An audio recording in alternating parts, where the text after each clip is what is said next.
Solamente alrededor del 66% de los católicos afirman estar completamente seguros de la existencia de Dios. El 86% afirma en creer en el cielo.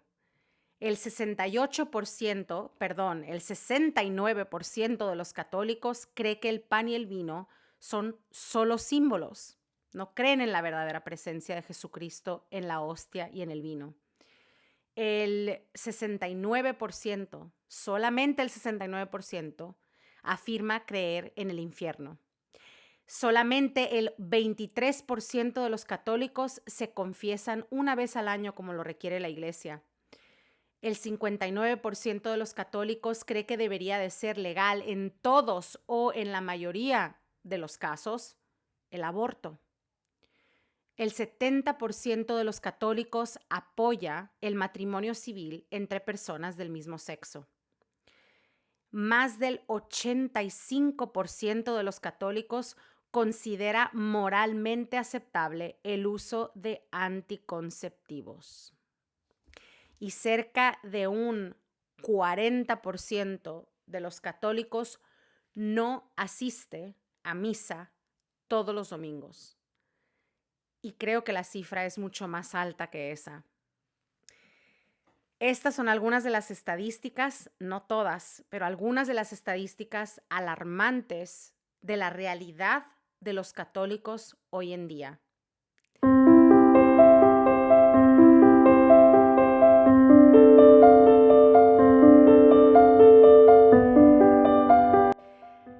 Hoy vamos a hablar de 3 factores que contribuyen significativamente a la actual crisis de la Iglesia Católica. Espero que te quedes a escucharnos.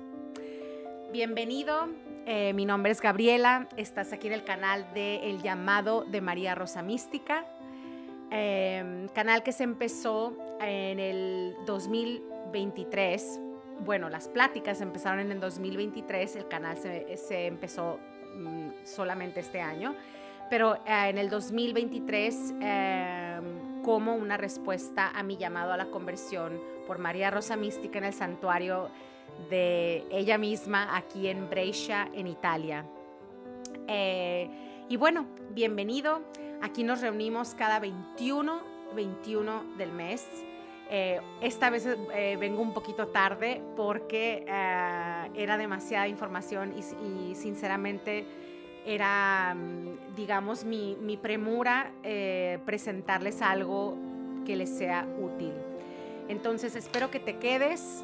Va a ser un tema muy, muy importante para todos nosotros los católicos, pero también si no eres católico y tienes curiosidad o quieres aprender algo sobre nuestra religión, bienvenido, quédate hasta el final.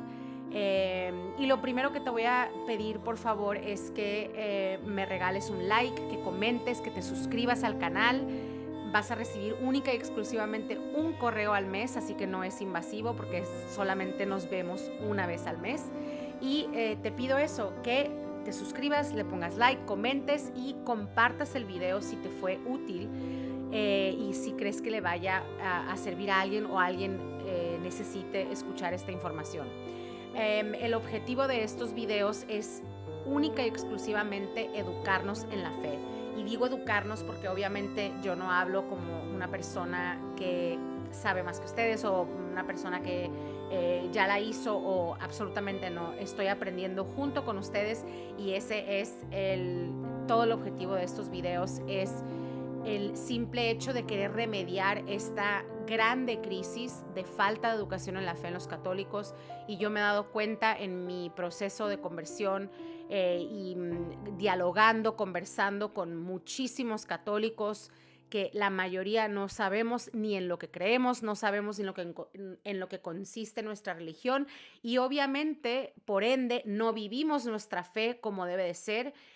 Obviamente, en ese sentido, ponemos nuestra salvación en peligro y no nada más, sino que no estamos listos para evangelizar ni para hacer ese tipo de cosas porque simple y sencillamente no sabemos absolutamente cuáles, por ejemplo, son los dogmas de la iglesia.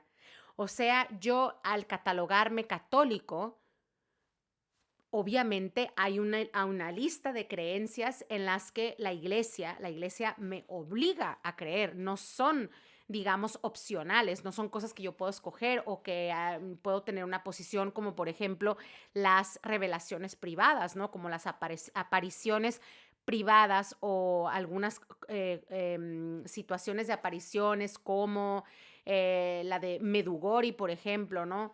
Em, yo personalmente sí creo, pero no está un católico obligado a creer en esas apariciones porque todavía no son apariciones que han estado oficialmente reconocidas por la Iglesia Católica como tales. Obviamente llevan su debido proceso, pero así como estas cosas, hay muchas otras cosas y posiciones o posturas de la Iglesia que el católico no está obligado a sostener. Sin embargo, las hay igual o mayor, de mayor número, de dogmas y doctrinas que la iglesia le exige a los católicos creer. O sea, que si tú crees y sostienes esa doctrina y esos dogmas, entonces puedes llamarte católico. Si no lo haces, cuidado, hay una discrepancia entre tus creencias y entre tu declaración de ser católico y tus verdaderas creencias. Entonces, yo te invito, este video no es para juzgar absolutamente a nadie, yo lo único que te invito es a que escuches con atención, que un poquito mastiques, digieras la información un poco en silencio y pienses de qué manera esta información te puede servir. Vamos a ello. Vamos a empezar con una oración invocando, bueno, obviamente pidiendo por la intercesión de nuestra Santísima Virgen e invocando al Espíritu Santo para que nos ilumine, porque al final de cuentas el objetivo principal de todo esto es glorificar a Dios. Y para eso estamos aquí, para educarnos en la fe, ir allá afuera, volvernos luces para el mundo y de esa manera rendirle justicia, la justicia debida a Dios y glorificarlo como es nuestro trabajo hacer en esta y en la vida eterna. ¿Ok? Yo voy a pedir por la intercesión. Bueno, empezamos en nombre del Padre, del Hijo, del Espíritu Santo. María Rosa Mística, te pido, intercedo, te pido tu intercesión por todas las personas que van a escuchar este video, para que este video les sea útil y para que este video sirva como una semilla de su educación y su camino en la fe, si no será cosechada instantáneamente, automáticamente, que sea una semilla que se coseche en el tiempo. Así que María Rosa Mística ruega por nosotros. Ven Espíritu Santo, ilumina mi corazón para ver las cosas que son de Dios. Ven Espíritu Santo dentro de mi mente para conocer las cosas que son de Dios. Ven Espíritu Santo dentro de mi alma, que yo le pertenezco solamente a Dios. Santifica todo lo que yo piense, diga y haga para que todo sea por la gloria de Dios nuestro Señor. Amén. En nombre del Padre, del Hijo, del Espíritu Santo. Amén. Vamos a ello. Ya que empezamos y abrimos este video con las horrendas estadísticas de los católicos hoy en día, no es ningún secreto que la iglesia está en una grande crisis, una crisis sin precedentes. Y yo digo sin precedentes, aunque parece que decimos eso todos los años, todos los siglos, pero en realidad, si uno se pone a pensar y se pone a ver un poquito la historia, definitivamente es una crisis sin precedentes. ¿Y por qué digo esto y por qué sostengo esto?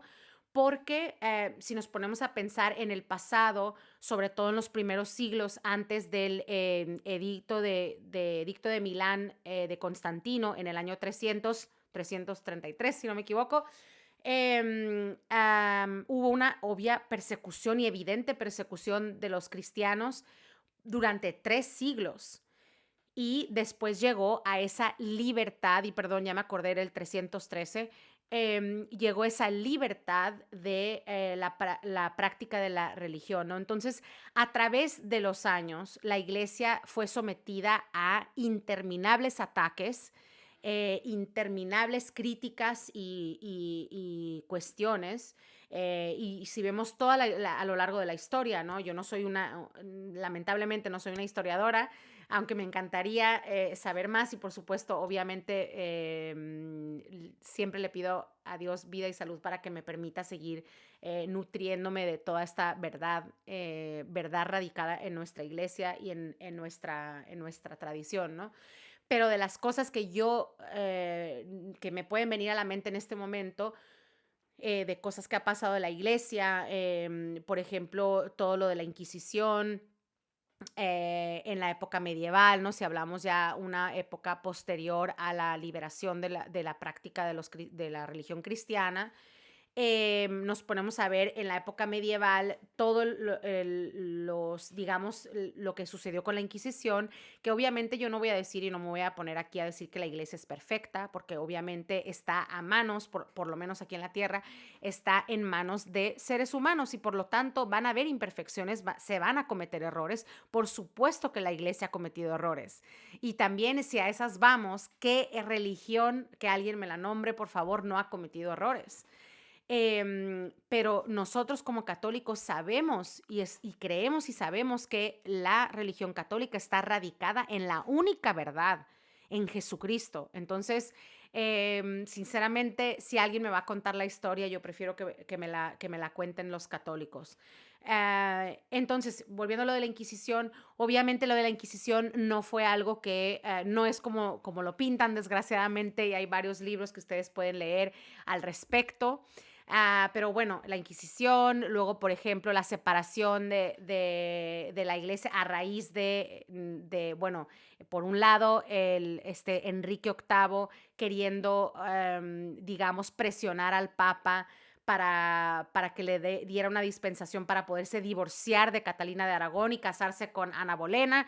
Y bueno, tenemos esa situación y en ese mismo, digamos, tiempo, todo el movimiento protestante guiado por Martín Lutero. Entonces, obviamente tenemos una separación muy importante de una primera grande separación de la iglesia, ¿no? Entonces, y el nacimiento de una iglesia, de una secta, en este caso, protestante. Entonces, si vemos a lo largo todas estas crisis grandes de separaciones, de rupturas, de ataques a la iglesia, todo eso siempre ha sido, si uno se pone a observar, siempre ha sido de afuera hacia adentro. Entonces, aquí el problema más grande que yo veo hoy en día, porque vemos todos esos constantes ataques a la iglesia también con, ¿cómo se dice? En el 700, ahorita no se me viene en español, pero iluminación, enlightenment, por ejemplo, vemos la Revolución Francesa, vemos varios eventos históricos que perjudicaron y repercutieron mucho en bueno, en la iglesia en general, ¿no? Y bueno, de eso nos vamos, la diferencia de esta vez, o digamos, de todo lo que sucedió en el siglo XX, porque ahorita estamos viviendo todavía repercusiones del siglo XX.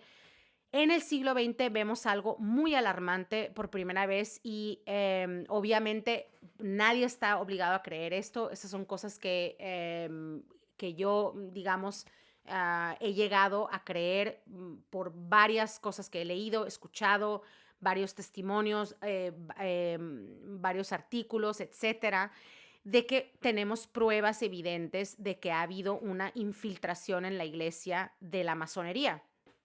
Entonces, si nos ponemos a ver ese aspecto, es la primera vez en la historia que vemos una infiltración de este tamaño y que ya no son ataques externos a la iglesia, de los que la iglesia de algún modo o el otro siempre se va a levantar, ¿no? Ahora estamos viendo ataques internos, estamos viendo una descomposición interna de nuestro clero, estamos viendo una descomposición interna del cuerpo de la iglesia y de la comunidad, de los feligreses.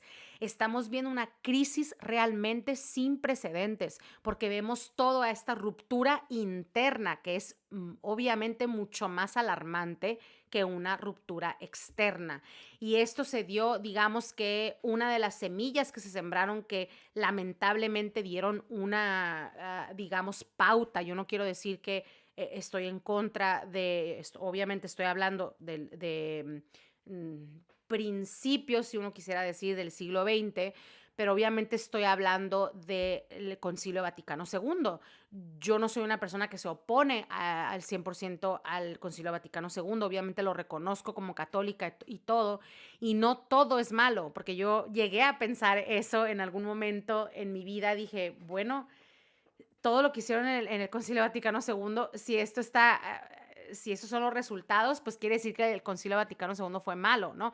No exactamente, no exactamente porque obviamente había puntos muy buenos y no siempre las reformas son malas, siempre y cuando las reformas no vayan digamos, a incidir en la doctrina o en los dogmas católicos o en algo que provoque el abandono de la creencia de dichos dogmas y doctrinas católicas.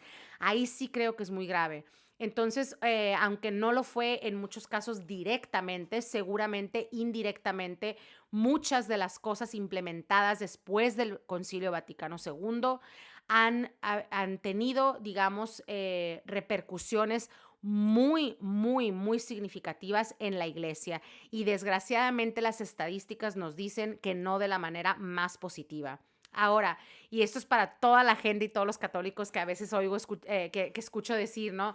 Ay, bueno, es que estuvo bien porque, claro, todos asociamos el Concilio Vaticano II con el cambio de la misa, de la liturgia, ¿no? De una misa tridentina a una Novus Ordo, que es la que tenemos hoy en día. Nosotros, si naciste en los 80s, como yo, sabemos que toda esta, digamos, nosotros somos hijos de la Novus Ordo, porque yo no conozco otra cosa, no conocía otra cosa hasta que no fui llamada a la conversión y descubrí la misa tridentina. Y bueno, la mayoría de las personas y la mayoría de los católicos siempre se refieren al idioma, ¿no? Y el idioma es una de las, no de las menos importantes, seguramente tampoco de las más importantes, pero de seguro no es el único motivo, obviamente, el único cambio, como erróneamente muchísimos católicos creemos hoy en día, que el cambio principal fue de pasar de una misa en latín a pasar a una misa en la lengua vernacular, ¿no? O sea, en el vernáculo, como dicen, o sea, en la lengua local, en el idioma local. Si yo estoy en Italia, la misa ya no es en latín, es en italiano, etcétera, etcétera, ¿no? Entonces, no es simple y sencillamente eso. Además de que personalmente, si a mí me dices, ¿qué prefieres? La comodidad de escuchar la misa en tu idioma o la oportunidad de aprender un idioma, en uno de los idiomas más importantes y, por cierto, uno de los idiomas que más, y de acuerdo a muchos exorcistas, de los idiomas que más le repatean al demonio en el hígado.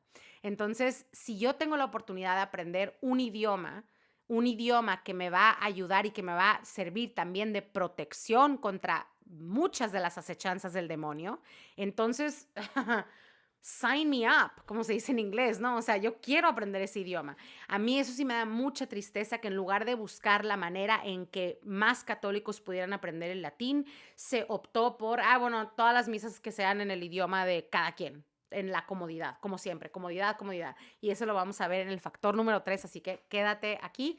Y bueno, no me quiero tardar mucho en todo esto, pero prácticamente ve, por favor, investiga cuáles son las diferencias entre la misa tridentina y la misa de la Novus Ordo y te vas a quedar impresionado. Las más importantes, la Eucaristía, la forma de la Eucaristía, la falta de reverencia en la Novus Ordo es impresionante.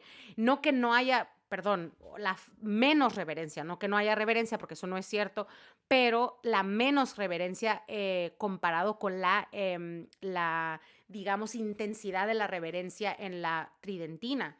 ¿Y qué es lo que me refiero con eso? Por ejemplo, ahora la comunión se toma de pie y en la mano.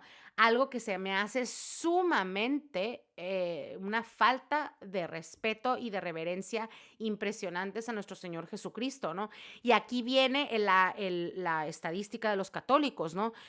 La mayoría de nosotros, como resultado de la falta de reverencia, no creemos en la presencia, en la verdadera presencia de Jesucristo en la hostia y en el vino. Y eso es algo increíblemente grave porque es uno de los dogmas de la iglesia.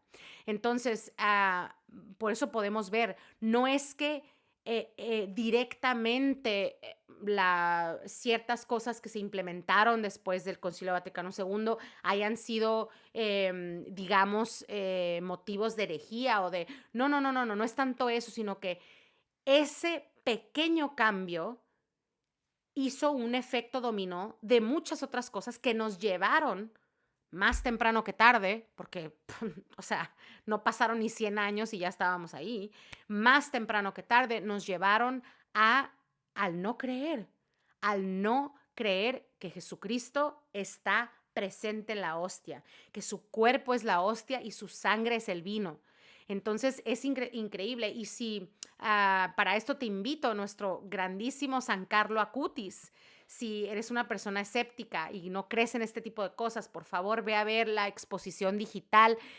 San Carlo Acutis, una de las cosas que hizo durante su vida en este mundo fue hacer una recolección de todos los milagros eucarísticos de forma digital para que estuviera al alcance de todos y para que lo vieran. Entonces, estos milagros eucarísticos son muy importantes porque muchos de ellos, si no es que todos, han sido sometidos a, de verdad, arduos estudios perdón, ya estoy hablando italiano, y de verdad, o sea, estudios que se han realizado de la manera más meticulosa y de la manera más científica, si así lo quieres ver. Así que toda esa información está a disposición para que tú la veas y la estudies y la analices y te des cuenta de cuánto es verdad y que la verdad que Jesucristo está presente es la hostia, su cuerpo es la hostia y su sangre es el vino.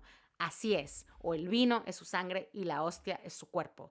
Entonces no vas y te tomas una hostia que representa a Jesús. No, vas y recibes, perdón, una hostia que es Jesucristo.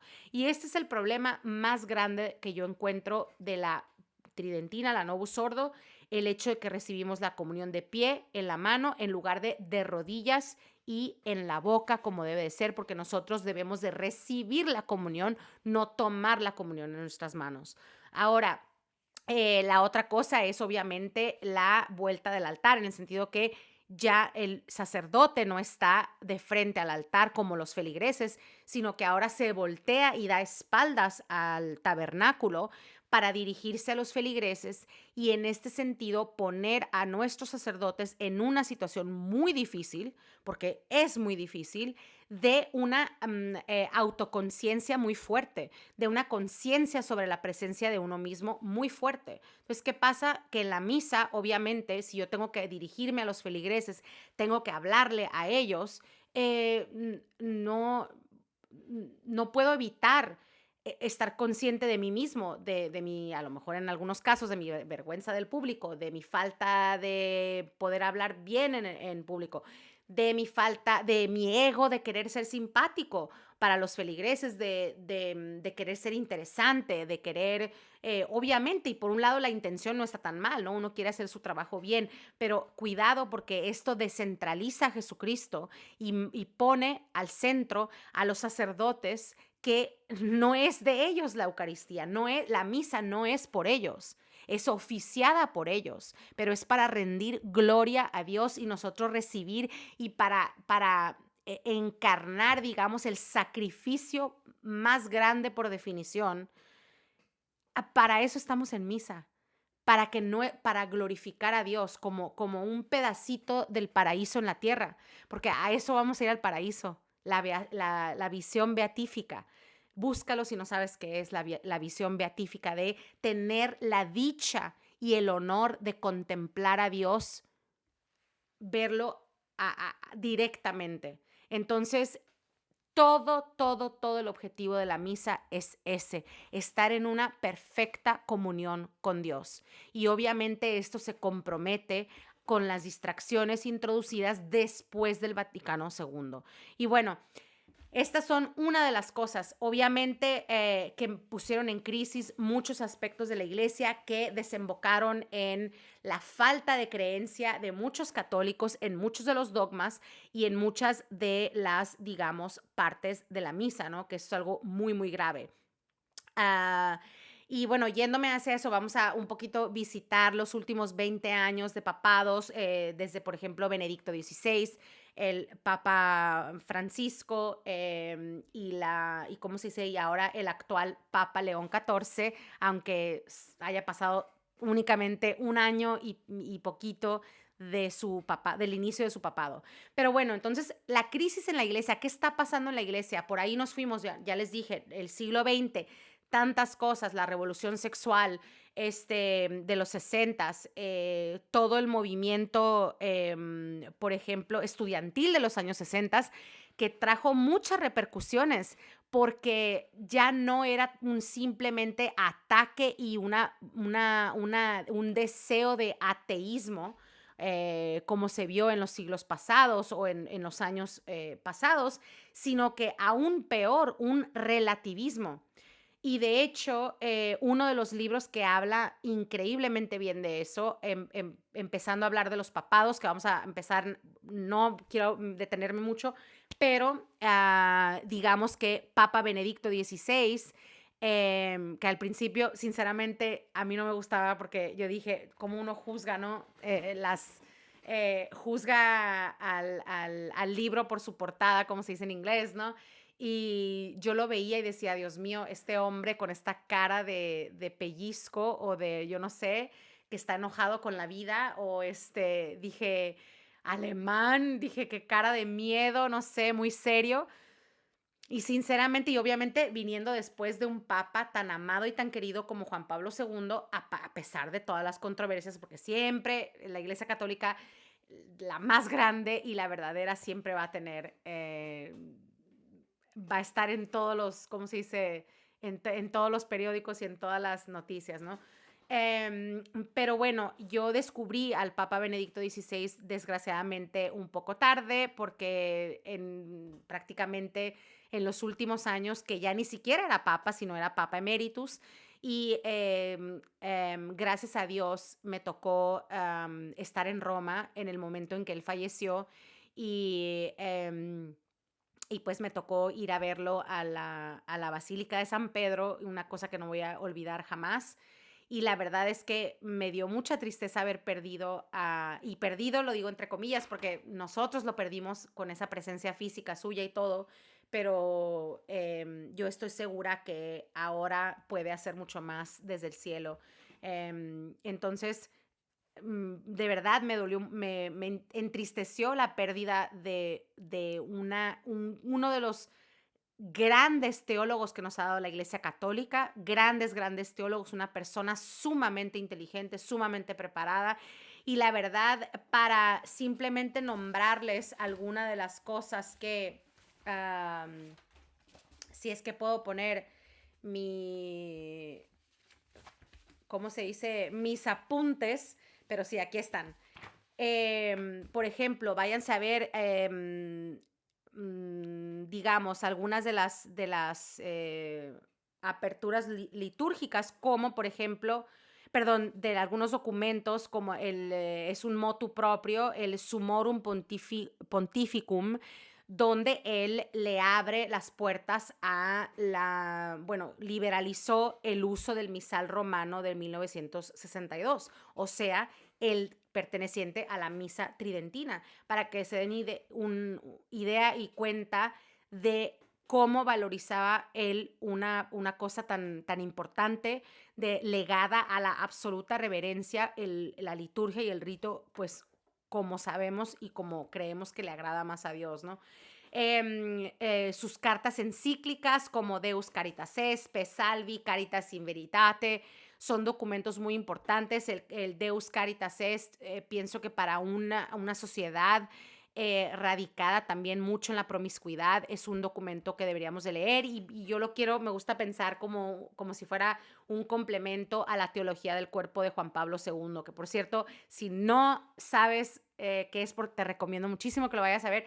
Si no eres la persona más intelectual del universo como yo, te recomiendo que veas las pláticas de Christopher West en YouTube. Son increíblemente fáciles de entender y la verdad iluminadoras al 1000%.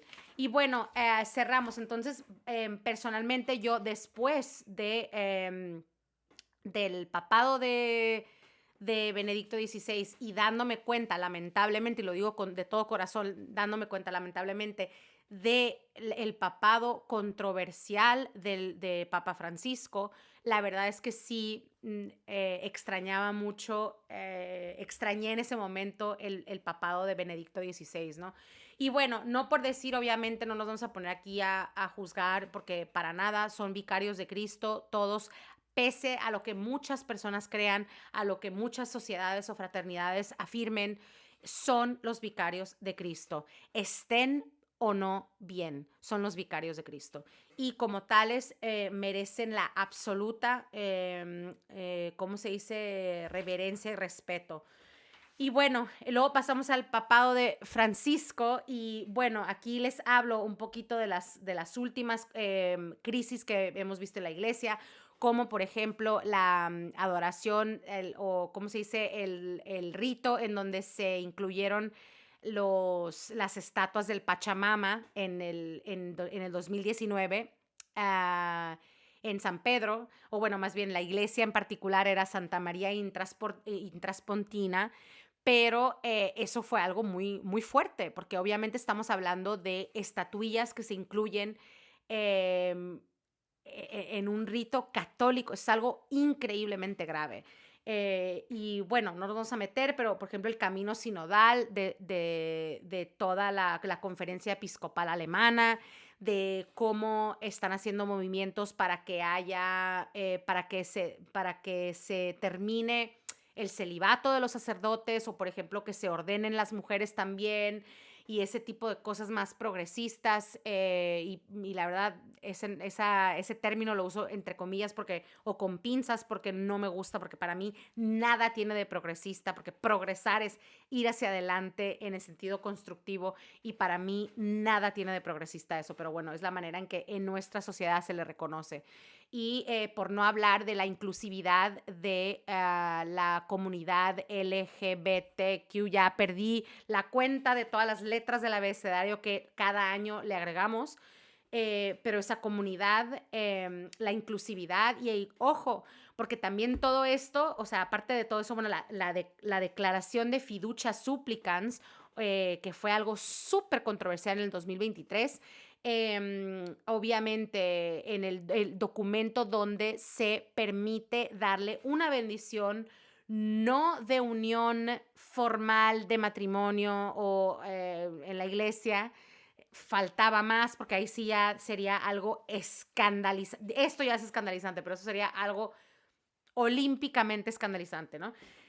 Pero la bendición, que sinceramente lo único que generó esto en los católicos fue en algunos, en los más tradicionalistas, obviamente indignación y rabia, y en los menos tradicionalistas una grande confusión. Muy, muy confuso esto, porque ¿cómo que vas a bendecir una pareja? O sea, no reconoces el matrimonio entre dos personas del mismo sexo, pero los vamos a bendecir como pareja. Yo no le veo el caso porque una persona, un homosexual es y siempre será bienvenido en la iglesia, que quede muy claro. Siempre será bienvenido en la iglesia. Lo que no es bienvenido es el acto homosexual, que quede muy claro. Entonces, como se dice, no odies al pecador, odia al pecado. Entonces, un homosexual en la iglesia y bajo los ojos de la iglesia, todos somos iguales. No importa tu situación, no importa lo que hayas hecho, no importa si mataste a alguien, pero si estás arrepentido y estás queriendo caminar en Cristo, en la Iglesia Católica siempre va a haber un lugar para ti. Entonces, el punto es querer abandonar esa actitud de pecado.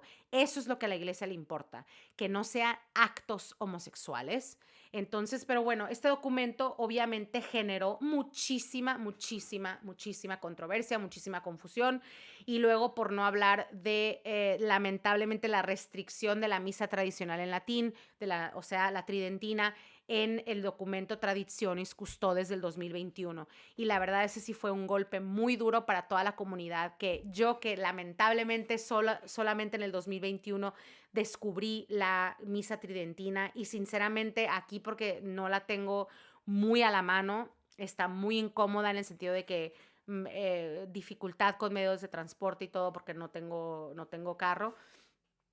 Pero si no fuera por eso, de todas maneras trato de ir de vez en cuando. Si no fuera por eso, yo definitivamente, sin lugar a dudas, yo iría única y exclusivamente a la misa tridentina, porque es otra cosa completamente diferente, en el sentido de que es una reverencia y una intensidad de, ¿cómo se puede decir? La intimidad con Cristo, que lamentablemente hemos perdido algo, no todo, ojo, porque no todo, yo voy a la Novus Ordo todos los domingos, así que no estoy hablando de eso, pero sí hemos perdido bastante.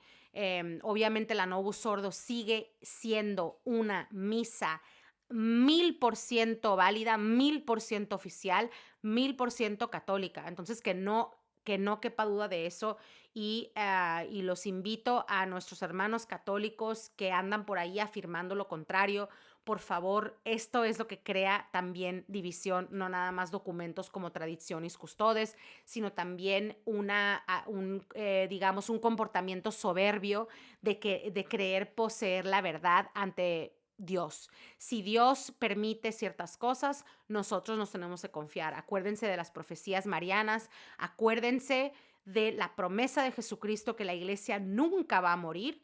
Ok, eso es muy importante. La iglesia no va a morir, va a pasar por una crisis muy grande, como nos ha advertido la Virgen en todas sus apariciones, una crisis muy grande, y gente de adentro, como les digo, la infiltración, y lo pueden también ver en el libro y escucharse un poco a Dr. Taylor Marshall en su libro Infiltration. Pero podemos ver cómo más o menos nos hemos ido a eso, y todo esto lo podemos ver en muchas de las profecías oficiales marianas, las reconocidas también por la Iglesia Católica, como por ejemplo las apariciones de Fátima, que no hay una aparición más documentada que esa, yo creo, en 1917, así que vayan, investiguen y vean. Entonces, todas estas cosas que han pasado a lo largo de estos últimos papados, renuncia inédita de Benedicto XVI, de su renuncia, los escándalos financieros del 2020 al 2023 en Londres, digamos que la descristianización y el cierre de parroquias en Holanda y Europa del Norte por falta de frecuencia de los feligreses. Fíjense nada más qué cosa tan más trágica. El caso McCarrick, por ejemplo, y ahora con todo lo que tenemos de, por ejemplo, esta siempre insistencia de la inclusividad de la manera más errónea, promulgada y promovida por muchos cardinales, lamentablemente, cardinales y obispos. Entonces, qué cosa tan más. Estamos viviendo una crisis de verdad sin precedentes. Y bueno, ya te quedó claro de seguro en qué estamos, cómo estamos parados en la iglesia hoy en día. Ahora lo que voy a leerte es los dogmas, ¿ok? Los dogmas de la Iglesia Católica, que para yo decir que yo soy católico, ¿en qué tengo que creer? Porque muchos católicos no sabemos ni en qué creemos. Decimos que somos católicos, decimos que queremos estar en comunión con la iglesia, pero no nos, ¿cómo se dice? No nos molestamos ni siquiera en saber qué es lo que la iglesia nos pide. Ahora, vamos a ver aquí. Y empezamos. Voy a reunir mis apuntes y aquí estamos. Ok, perfecto. Primera, estos son los dogmas de la Iglesia Católica. Teología trinitaria y cristológica. Dios uno y trino, o sea, la Santísima Trinidad, Dios Padre, Hijo y Espíritu Santo. Y acuérdense de aquí dice, ¿no? Creencia dogmática en un solo Dios, en tres personas divinas verdaderas.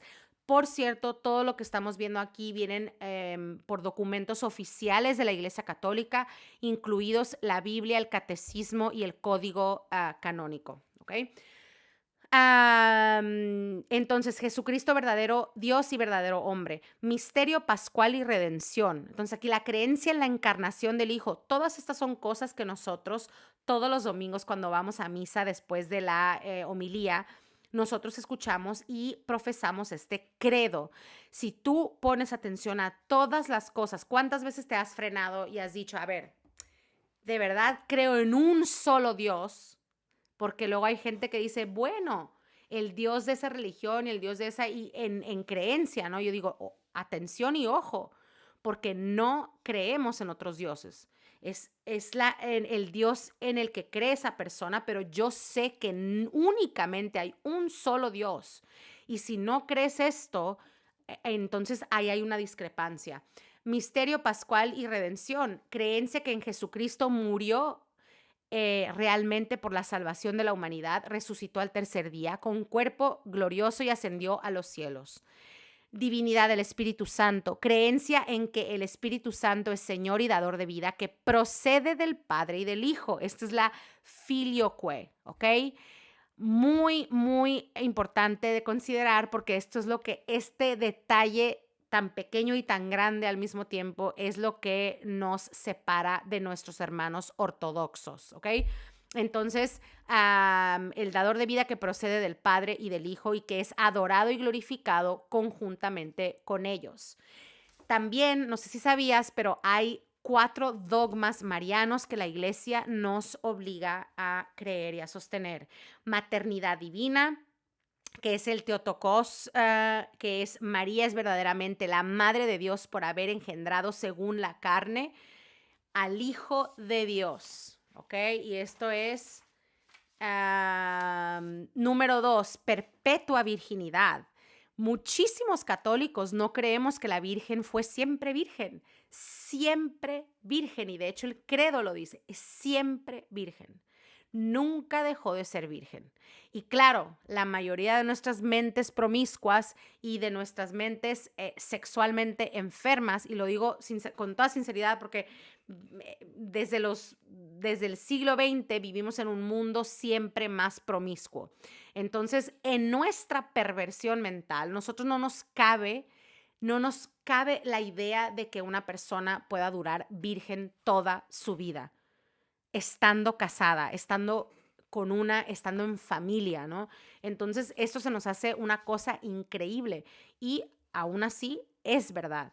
Y digamos, lo único que te voy a decir es que entre más te acerques a Dios, entre más estés cerca de la santificación, más te vas a dar cuenta que esto no nada más es posible, es muy posible.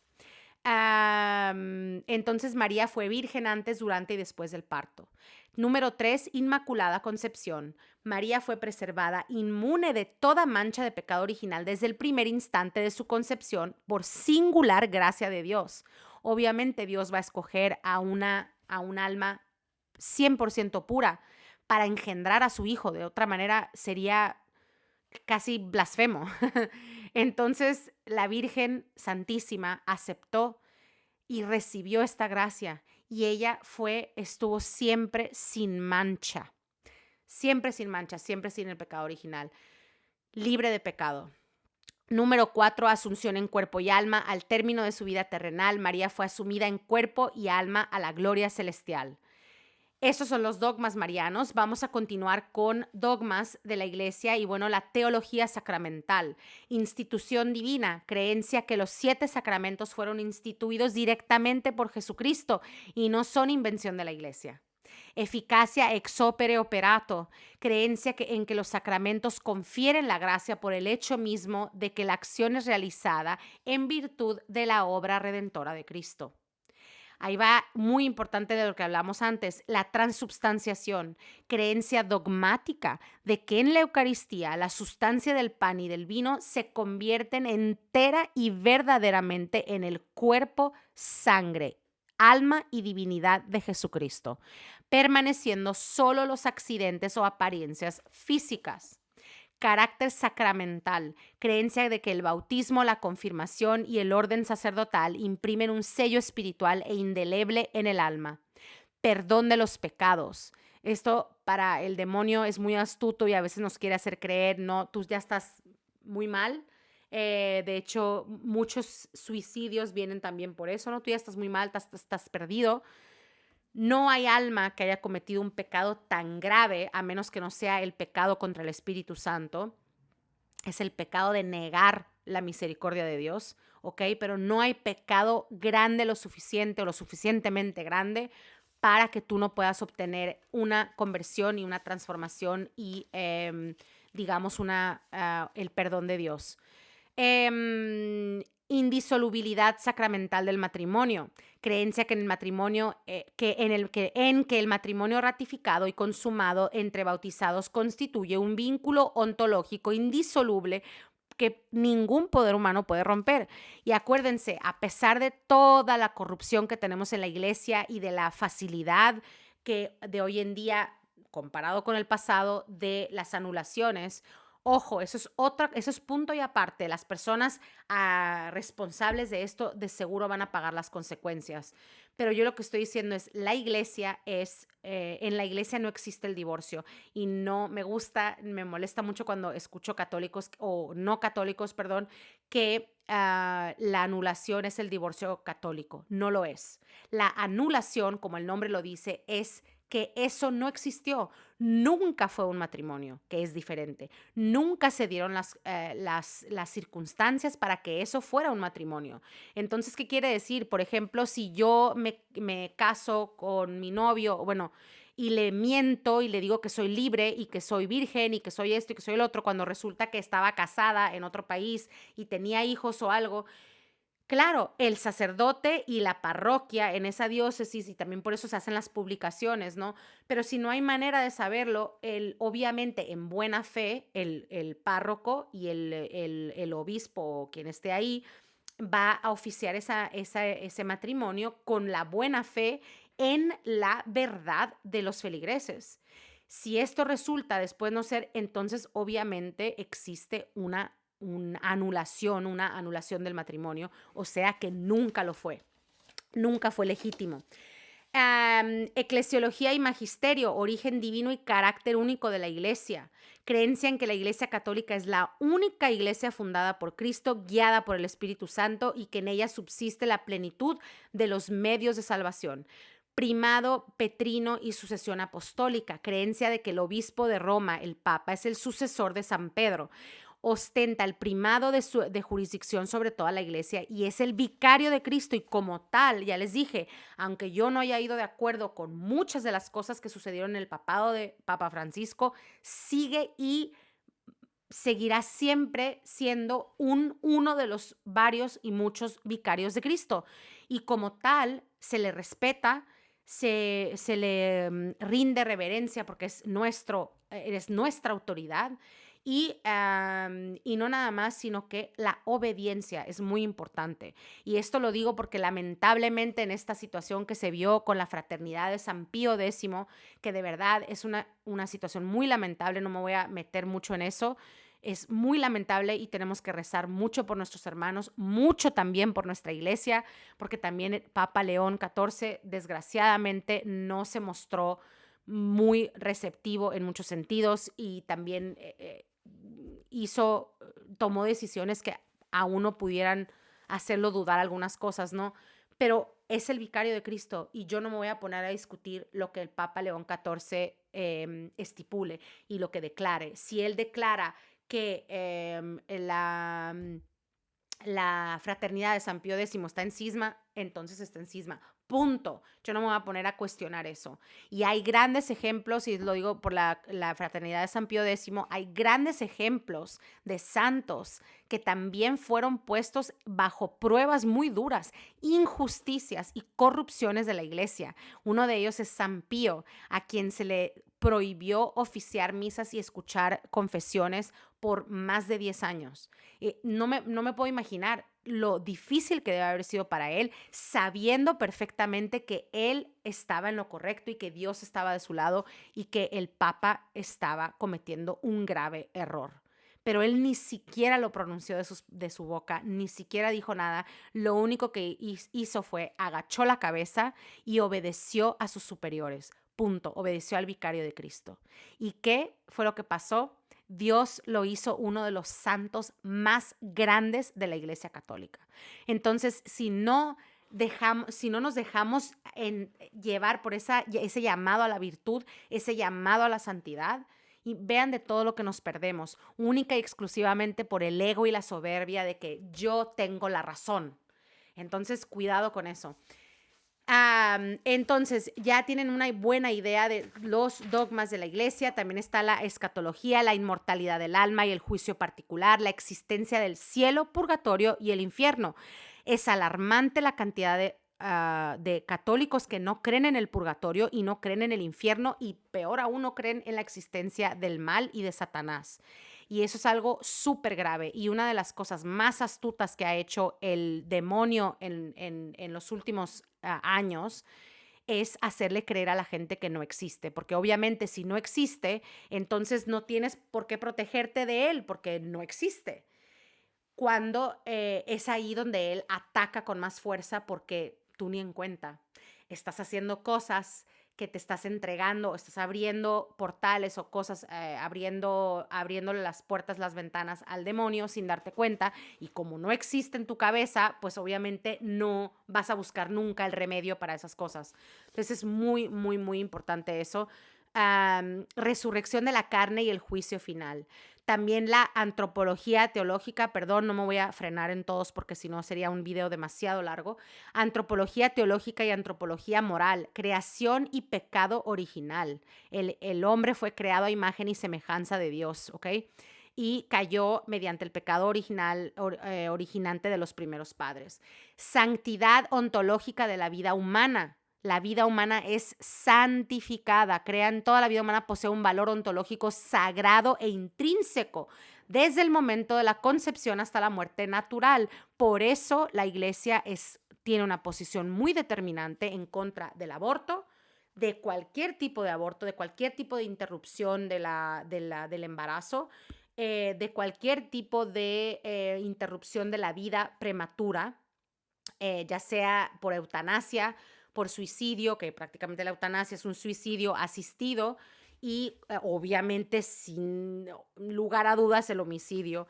Pero para que vean la postura de la iglesia es esa. Y no nada más, también, ojo, porque el aborto no nada más es el aborto, sino también digamos, los procedimientos de inseminación artificial son muy anticatólicos, y el simple hecho es porque no somos Dios.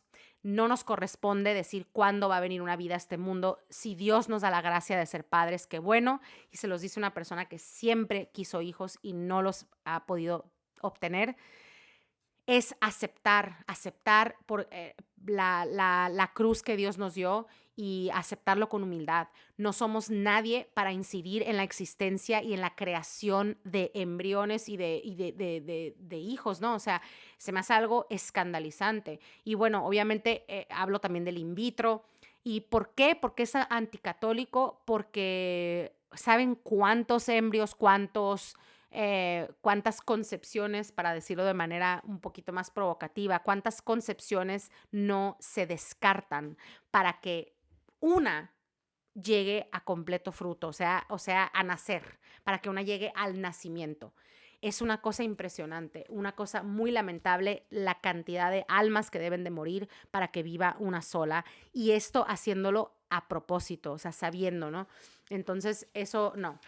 Vamos a la parte práctica, ya que no nos queda mucho tiempo. ¿Qué nos pide ¿Qué nos pide la iglesia? Perdón que ya lo estoy tapando aquí con todo. Estoy perdiendo un poquito mis...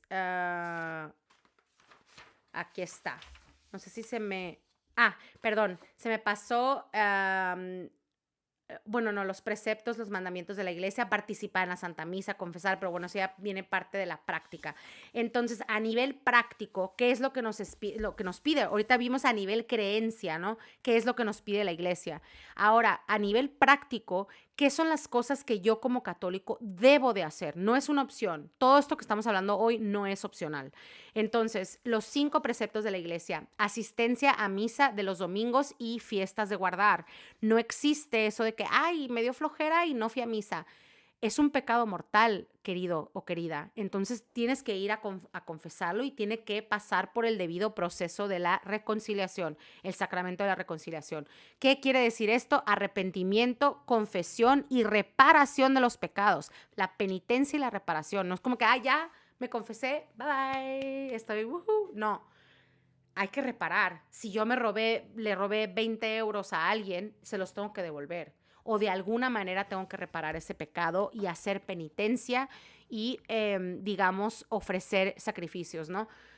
Asistencia a misa los domingos y fiestas de guardar. Obligación participar en la Santa Misa entera todos los domingos y en las solemnidades de precepto. A muchos se nos olvida las misas de precepto. Es muy importante que asistan a las misas de precepto también.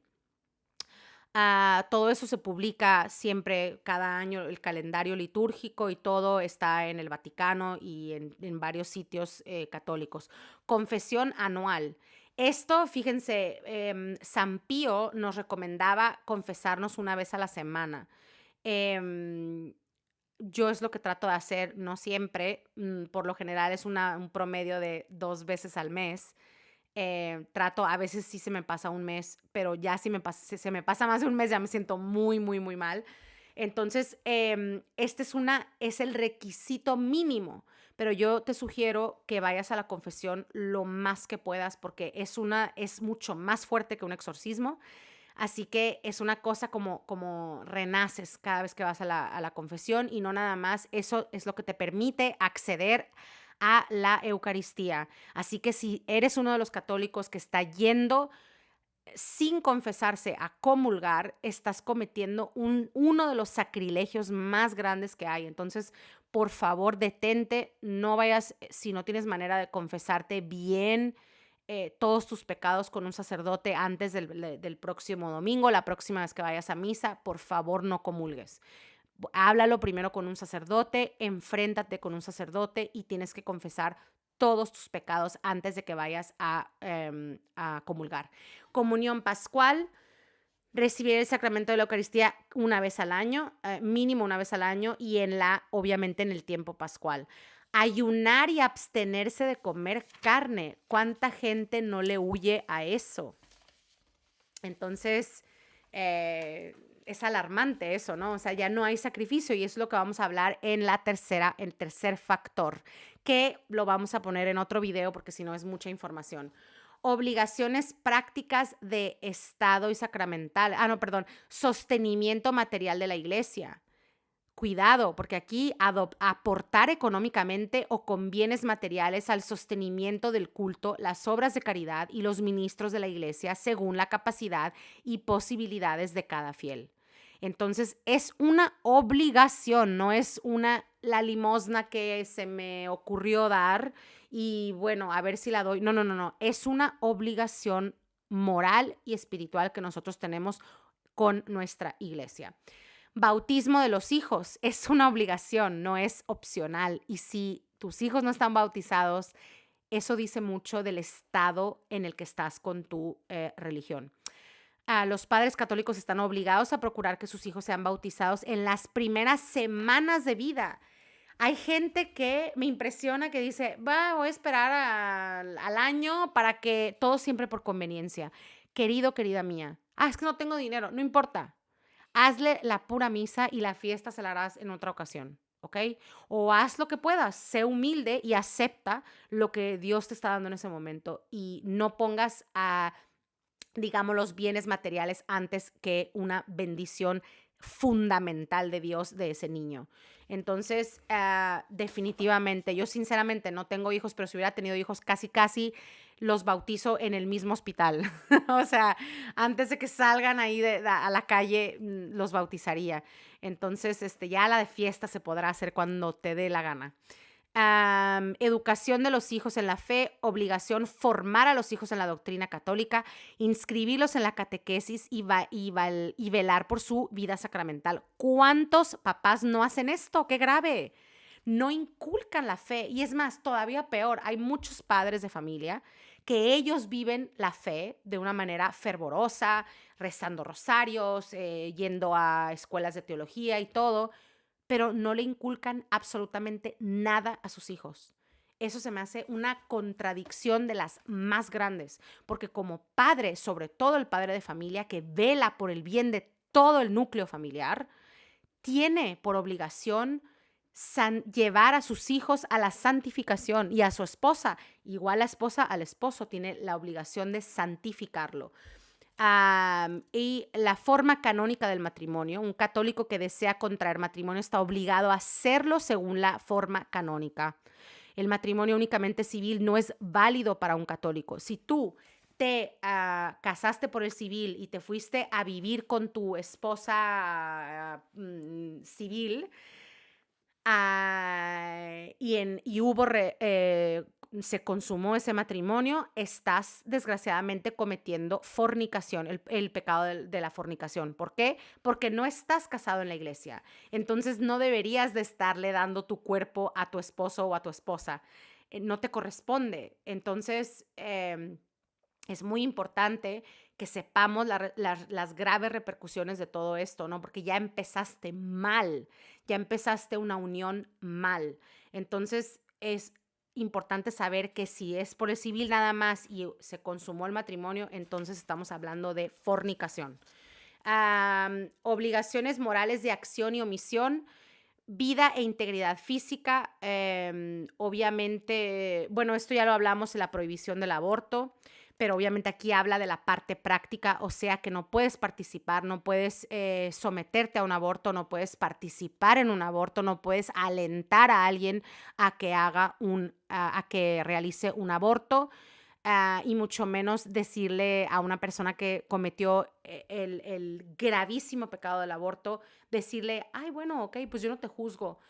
No es cuestión de juzgar, es una cosa grave y que por la salvación de la alma en cuestión de esa persona, a mí como católico me corresponde denunciarle el pecado y decirle, pues lo siento mucho, pero no está bien. No está bien lo que hiciste, ve a hablar con un padre. Este tipo de cosas, ¿no? Prohibición de eutanasia y suicidio asistido. Ahí también. Y ojo con las personas que vayan a visitar a las personas y apoyarlas en su eutanasia. Antes, tanto peca el que mata a la vaca como el que le agarra la pata. Entonces, definitivamente no te hagas partícipe. Al contrario, empieza un movimiento de oración para que esa persona se arrepienta, reflexione y cambie el camino y no decida ella cuándo se tiene que morir, porque no es Dios. Solamente Dios tiene ese privilegio.